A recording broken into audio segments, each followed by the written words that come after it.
Hello student, मैं हूँ रीना और आप देख रहे हैं रीना एकेडमी चैनल। तो प्यारे बच्चों, आज हम लोग एनसीईआरटी की बुक रिमझिम का क्लास 3 की जो है बुक रिमझिम उसका चैप्टर 4 मन करता है कविता को पढ़ेंगे। तो बच्चों, इस कविता के जो राइटर हैं वो विक्रम सुरेंद्र जी हैं और ये बहुत ही प्यारी सी खूबसूरत सी कविता है। तो बच्चों, आप लोग छोटे हो और आप सभी का मन कभी न कभी कुछ न कुछ करने का तो होता ही होगा ना।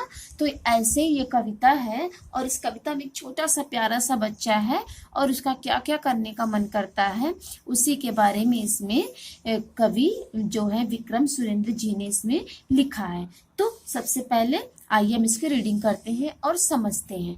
मन करता है सूरज बनकर आसमान में दौड़ लगाऊं, मन करता है चंदा बनकर सब तारों पर अकड़ दिखाऊं। तो प्यारे बच्चों, वो छोटा सा जो बच्चा है उसका मन कर रहा है कि वो सूरज बन जाए और सूरज की तरह पूरब से पश्चिम, पश्चिम से पूरब वो आसमान में दौड़े।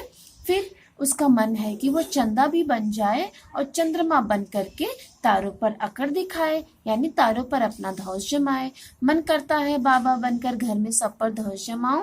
फिर उस बच्चे का मन कर रहा है कि मैं दादाजी बन जाऊं और जैसे दादाजी घर में बड़े हैं और गलती होने पे घर में सबको डांटते हैं, उसी तरह से वो भी सोच रहा है कि मैं बिल्कुल बाबा की तरह बन जाऊं और सभी घर वालों को उनकी गलतियों पर डांटूं। मन करता है पापा बनकर मैं भी अपनी मूंछ बढ़ाऊं। तो बच्चों, फिर वो बच्चा सोच रहा है कि मैं पापा की तरह बन जाऊं और पापा की तरह बन करके अपनी मूंछें बढ़ा लूं। फिर वो बच्चा कह रहा है कि मैं तितली भी बन जाऊं और तितली बन करके दूर दूर उड़ जाऊं। फिर उस बच्चे का मन है कि वो कोयल भी बन जाए और कोयल बन करके जैसे कोयल मीठे मीठे आवाज में कुहू कुहू की का गाना गाती है ना, गीत सुनाती है। तो बच्चा कह रहा है कि मेरा मन है कि मैं तितली बन जाऊं और उड़ जाऊं और कोयल बन करके खूब मीठी मीठी कुहू कुहू करके आवाज में गाना गाऊं। फिर मन करता है चिड़िया बनकर चींची चूचू शोर मचाऊं, मन करता है चरखी लेकर पीली लाल पतंग उड़ाऊं। फिर वो बच्चा कह रहा है कि मेरा मन कर रहा है कि मैं चिड़िया बन जाऊं और चिड़िया जैसे ची ची चू चू करके आपस में खूब बातें करती हैं, शोर मचाती हैं, तो वैसे मैं भी करूं। और वो बच्चा कह रहा है कि मेरा मन कर रहा है कि मैं चरखी लेके लाल और पीली पतंग को उड़ाऊं। तो बच्चों, मैं उम्मीद करती हूँ कि ये कहानी यानी ये कविता जो है, सॉरी कहानी नहीं कविता, ये कविता आपको बहुत पसंद आई होगी। तो बच्चों, आइए हम इसके एक्सरसाइज की तरफ चलते हैं। देखिए, इसमें एक्सरसाइज है तुम्हारी बात और इसमें पहला क्वेश्चन है, तुम पर कौन कौन ध्वज जमाता है क्यों, घर में स्कूल में। तो ये देखिए बच्चों, इसका आंसर है घर में हमारे बड़े भाई और बहन ध्वज जमाते हैं, स्कूल में मॉनिटर हम पर ध्वज जमाता है। अब देखिए सेकंड क्वेश्चन है, तुम्हारा मन कब कब चिड़िया बन जाने को करता है। तो बच्चों देखिए, सेकंड क्वेश्चन का आंसर है जब हम चिड़िया को उड़ते हुए देखते हैं तब हमारा मन चिड़िया बन जाने को करता है। अब देखिए थर्ड क्वेश्चन है, कौन किस पर अकड़ जमाता होगा, खेल में, आसमान में, जंगल में, स्कूल में, नदी में, घर में। तो प्यारे बच्चों, इसका आंसर होगा, देखिए इसका आंसर होगा आसमान में। आसमान में बाज और चील पक्षियों पर अकड़ जमाते होंगे। आसमान में बाज और चील जो हैं वो पक्षियों पर अकड़ जमाते होंगे। और खेल में कप्तान सभी खिलाड़ियों पर अकड़ जमाता होगा। और जंगल में शेर सभी पशु पक्षियों पर अकड़ जमाता होगा।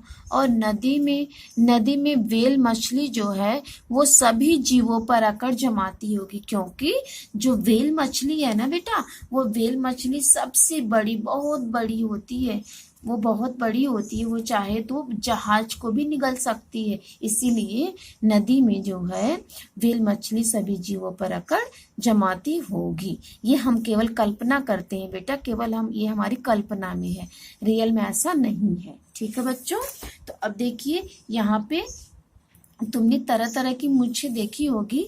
यहाँ तुम्हारे लिए एक मूछ बनी है और तुम भी कुछ मूछें बनाओ और अपने मन से उन मूछों को नाम दो कि ये मूछें किसकी है। तो देखिए, पहली मूछ दादाजी की है, सेकंड वाली बड़े पापा की मूछ है, थर्ड वाली मूछ जो है वो पापा की मूछ है। ठीक है, अब देखिए यहाँ पे दिया गया है पता करो। तुम्हारे घर और स्कूल में किसका क्या करने का मन करता है, लिखो और अपनी सूची अपने साथियों से मिला के देखो। तो यहाँ पे मान लीजिए आपके 4 दोस्त हैं, रोहन, श्याम, रोहित और राहुल। तो अब उनका क्या क्या करने का मन करता है। तो रोहन का डॉक्टर बनने का मन करता है, श्याम का इंजीनियर बनने का मन करता है, रोहित का आईपीएस बनने का मन करता है, राहुल का अध्यापक बनने का मन करता है। तो इस तरह से आप अपने दोस्तों का नाम लिख करके और उसका उन लोगों का क्या करने का मन है तो सेकंड कॉलम में आप इसको लिख सकते हो। अब देखिए बेटा, यहाँ पे पतंग बनाने का तरीका दिया गया है। तो आपको एक पतला कागज चाहिए, झाड़ू की तीलियां, गोंद, टेप और कैंची चाहिए।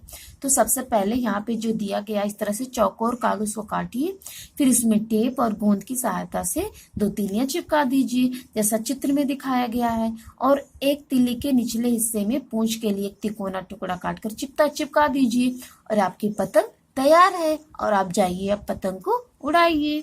अब देखिए, सोचो और बताओ, पेज नंबर 33 पे है एक्सरसाइज, सूरज आसमान में दौड़ क्यों लगाता होगा। तो बच्चों, सूरज आसमान में दौड़ लगाता, ये कविता आपके मनोरंजन के लिए दी गई है, लेकिन वास्तव में ऐसा है नहीं। सूरज जो है वो दौड़ नहीं लगाता है, वो मतलब उसका वो गति करता है। जब सूरज पूर्व से पश्चिम में आता है तो रात होती है, और जब पश्चिम से पूर्व दिशा में जाता है तो दिन होता है। और सूर्य की परिक्रमा यानी सूर्य के चारों तरफ जो है पृथ्वी चक्कर लगाती है। ठीक है बेटा। चिड़िया शोर क्यों मचाती होंगी। तो चिड़िया शोर मचाती हैं, लेकिन रियल में वो आपस में बातचीत करती हैं। चंदा तारों पर क्यों करता होगा। चंदा तारों पर बिल्कुल नहीं करता, ऐसा तो हमने कल्पना की है। और दादा घर में कैसे धौंस जमाते होंगे। तो दादाजी हमारे घर में सबसे बड़े हैं, मुखिया हैं, और गलती होने पर वो धौंस जमाते होंगे। अब देखिए, 1 मिनट के लिए आप अपनी आंखें बंद करके बिल्कुल चुपचाप बैठ जाइए और ध्यान से आसपास की आवाजें सुनिए। फिर आप अपनी आंखें खोलिए 1 मिनट में, और आपको कौन कौन सी आवाजें सुनाई दी वो इस कॉलम में आपको लिखना है। और इसमें से कौन सबसे ज्यादा शोर मचा रहा था उसको आपको इसमें लिखना है, जो इसके नीचे 4 कॉलम दी गई है। और इसमें देखिए एक पहेली भी आपके लिए है, कागज का घोड़ा धागे की लगाम, छोड़ दो धागा तो करे सलाम। वेरी गुड बच्चों, इसका आंसर होगा पतंग। तो आज हमारा लेसन 4 भी कंप्लीट हो गया। थैंक यू बच्चों।